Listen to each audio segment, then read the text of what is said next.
What is the safe ISO number on your camera? Well, lowest is always best, but where does it become bad?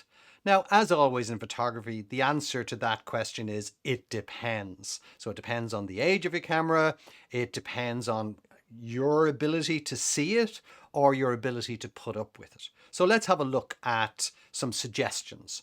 So over the years, we've noticed that with different cameras and different students' cameras, that we found that the quality tended to drop off 2 stops below the highest number. Now, what do we mean by that? ISO goes up in 100, 200, 4, 8, 16. You see it doubles 3200, 6400. Some cameras will show you numbers in between. They will be thirds of a stop.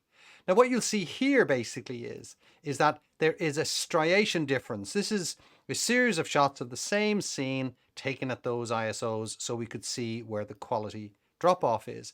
Now, this is with minimal noise reduction going on in the camera. So JPEGs would make those a little bit better by smearing them slightly. Essentially, detail might be a little bit less sharp. So basically, that's where we're at.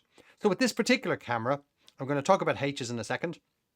We have a situation where the highest number is usually where the quality is very, very noticeable, right? The bad quality is very noticeable, but you could put up with that in certain situations. You know, low light can give a nice kind of a funky feel to an eye shot, particularly if you've made it into black and white. But if you look at for your highest number without going to the H's, because that's where the quality really drops off. So in this camera here, 51,200 is the highest.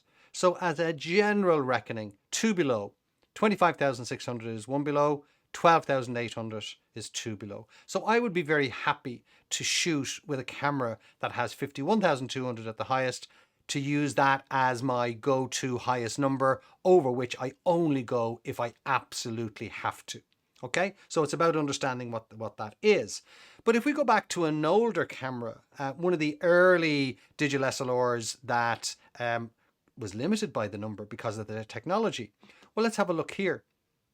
You'll see here that this says 200 ISO is the lowest, but then it goes to L, and there's 3 L's. Well, what they are basically is they are L's which 1/3, 2/3, and 1. So that would be 100 equivalent.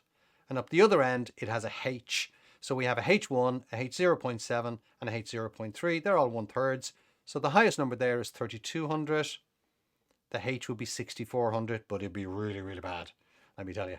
So if 3200 is the best on this camera, then this camera gives me thirds. 1600 is 1 stop down. 800 is 2 stops down. So with a camera that has 3200 at the highest, then 1600 is half, that's 1 stop. 800 is half again, that's 2 stops. So 800 ISO I'd be happy to go to. I'd go above that if I had absolutely no choice.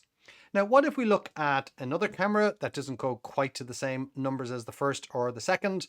Well, the same numbers apply, or the same theory applies, I should say. So in this case here, we have 12,800 as the highest quality without H. H is very bad. I'll do a different video on that.